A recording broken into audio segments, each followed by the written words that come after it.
In this video, we will bring an Excel file into our Alteryx workflow. All workflows begin by bringing in raw data. So let's bring in our asset list.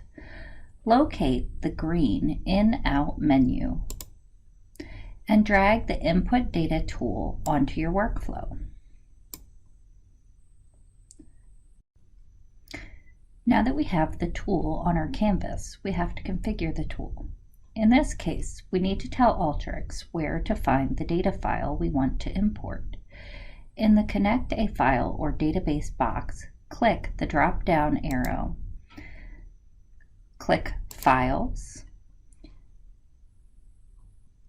and then you can either click on Select File or you can pick a specific file type to find. Click on Microsoft Excel.xlsx.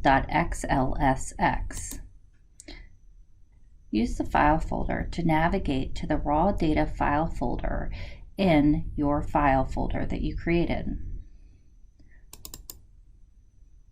Select the fixed asset list XLSX file and then click Open.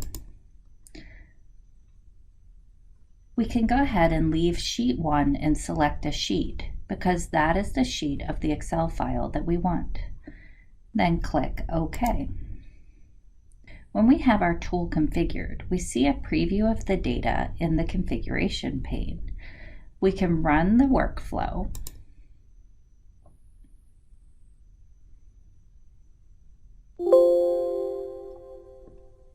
and we will see the data appear in the results window. As a reminder, the data set that I am using for all of the videos is an abbreviated data set and therefore will look different than the data set that you're using for the case. This is so that I may demonstrate the process of completing the tasks in Alteryx without revealing the solution to your case.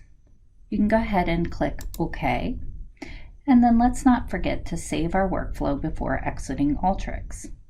We could hit the Save button at the top to do that. Good job.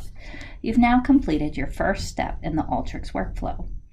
In the next video, you'll learn how to use the Filter tool to remove unwanted information like these null rows from your data set.